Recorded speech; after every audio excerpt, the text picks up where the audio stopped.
Hello, basketball people, we have news. Let's go to more news about the Golden State Warriors. I ask you to give a thumbs up and subscribe to my channel, as I am a Warriors fan. If Kuminga struggles to carve out a consistent role, as he has in previous seasons, he could find himself at the center of trade discussions leading up to the deadline. As the season progresses, the Warriors' decisions regarding Kuminga could have significant implications not only for the player himself, but also for the team's overall trajectory. With a mix of expectation and uncertainty surrounding his future, Kuminga's performance in the first few months will be crucial in determining whether he remains a Warrior or becomes a key player in a trade. The Warriors are expected to put forward Jonathan Kuminga on the trade market once he becomes eligible on January 15, according to Jake Fisher of the Stein Line. Golden State drew a hard line during negotiations, insisting the final year of any deal be a team option and that Kuminga waive his one-year Bird trade veto, and the relationship has grown strained after months of back and forth. Once he's eligible, the Warriors plan to gauge the market for the 22-year-old ahead of the February 5 trade deadline. Multiple teams, including the Kings, Bulls, and Suns, already expressed interest this summer. Sacramento reportedly offered Malik Monk and a protected 2030 first-round pick, but Golden State passed. Kuminga eventually signed a 2-year, $48.5 million deal with a team option in year 2, giving the front office maximum flexibility to either renegotiate next summer or deal him. Of course, it's still early October. A lot can and likely will change before January 15. If Kuminga finally locks down a consistent role under Steve Kerr, trade chatter could quiet. If not, expect his name to dominate trade season once again. Kuminga averaged 15.3 points, 4.6 rebounds, and 2.2 assists in 47 games last season, flashing upside but never fully breaking through in Kerr's rotation. Michael Malone calls out communication between Steve Kerr, Jonathan Kuminga. It's no secret that there was some significant friction between Golden State Warriors coach Steve Kerr and star forward Jonathan Kuminga leading into the 23-year-old's lengthy offseason holdout. It's clear some of that friction boiled into this summer's negotiations, but with Kuminga now signed to a 2-year, $48.5 million extension, he and Kerr must put it behind them. Now that Kuminga is back with the team and the Warriors have been able to fill out their roster, the most pressing task heading into the new season is making sure the new pieces are able to seamlessly make their transition into Golden State's system. That starts with mending the rift between Kerr and Kuminga, which former Denver Nuggets coach Michael Malone says is all about communication. Malone explained on a recent episode of NBA Countdown. "It comes down to communication," Malone said. "Steve's come out and said it, that communication is key. Him and Kuminga have a relationship, but they got to sit down in the room. And right now, it's a battle between Steve Kerr saying, 'This is what we want,' and then Kuminga saying, 'Well, this is what I want.' And they have to find a way to marry that." Malone also broke down why it was so important for the Warriors and Kuminga to find common ground, as a coach who was recently fired himself in no small part because of the relationship he had with the locker room in Denver. You look at what Kuminga did in games 2, 3, 4, and 5 in that second series against Minnesota. Curry got hurt. Kuminga became a focal point and showed out. They didn't win any of those games, but can he find a way to step up and be a part of this team off the bench? Kuminga scored 97 points in the final 4 games of the series against the Timberwolves, including a 30-point outing in a Game 3 loss. Most importantly, Steve said it. If he defends, he rebounds, and he runs, he's going to play. If he does those things, he's going to have a greater chance to go out there and help impact.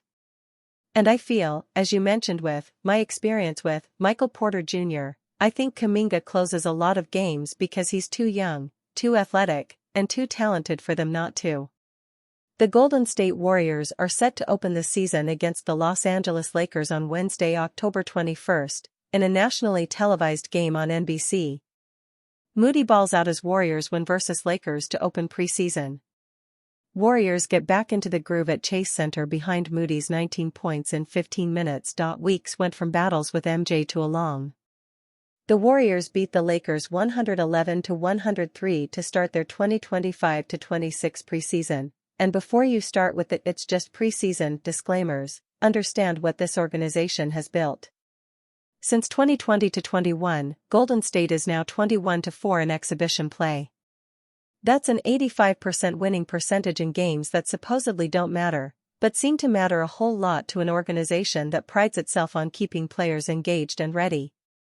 Sure, LeBron James and Luka Doncic sat this one out for the Lakers and made the game a hell of a lot easier for a Warriors team that had their core ready to go, with role players Seth Curry and DeAnthony Melton missing this competition. Steph Curry logged 15 minutes, scored 14 points on 5 of 7 shooting, and reminded everyone that greatness doesn't need a full workload to leave fingerprints.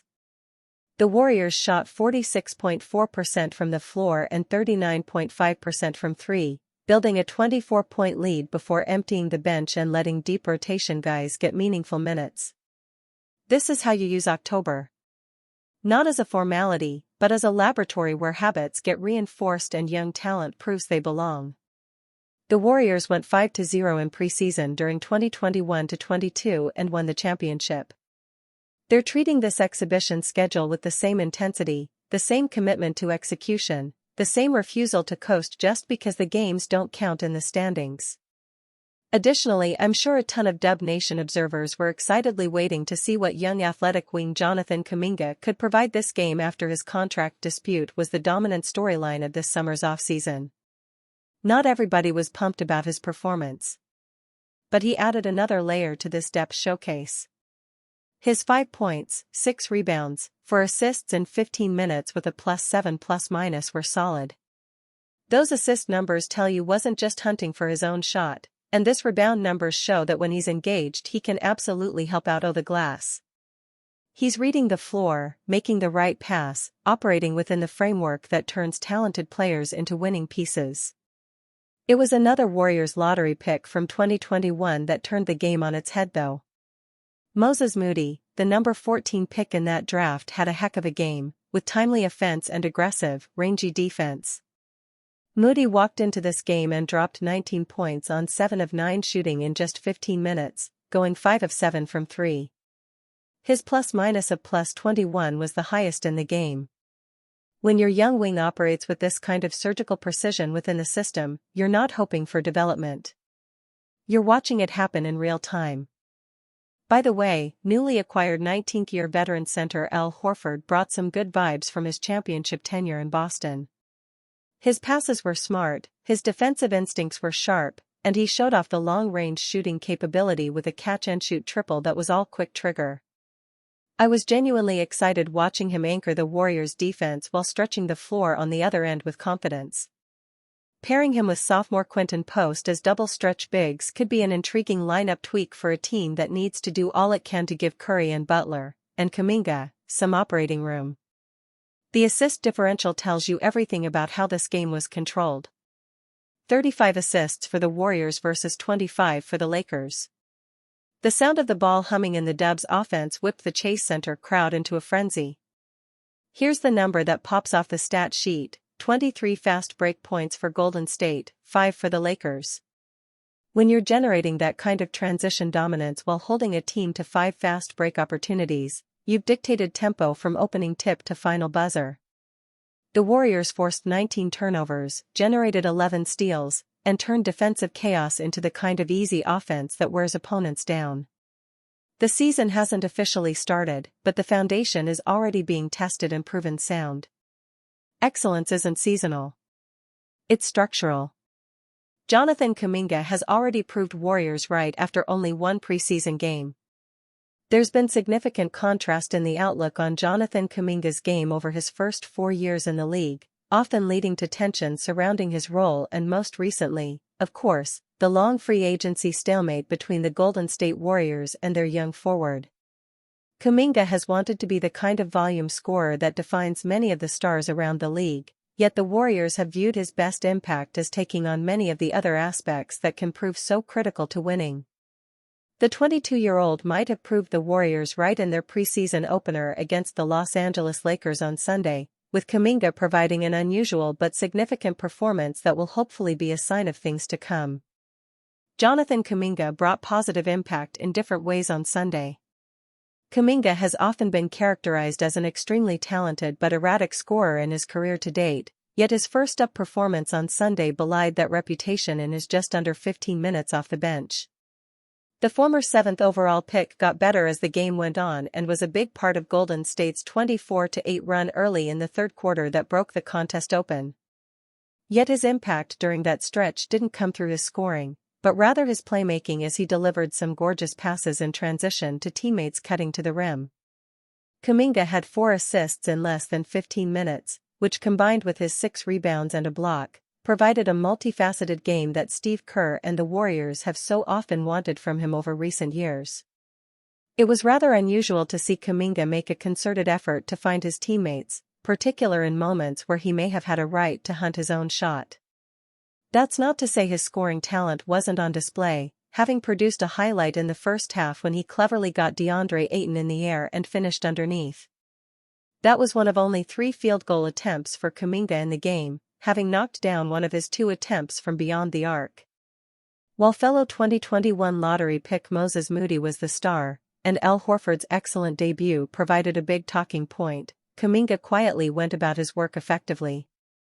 It only took 1 preseason game for the blueprint to be established on how Kuminga can have a major impact and fulfill what Kerr and the Warriors have been asking of him.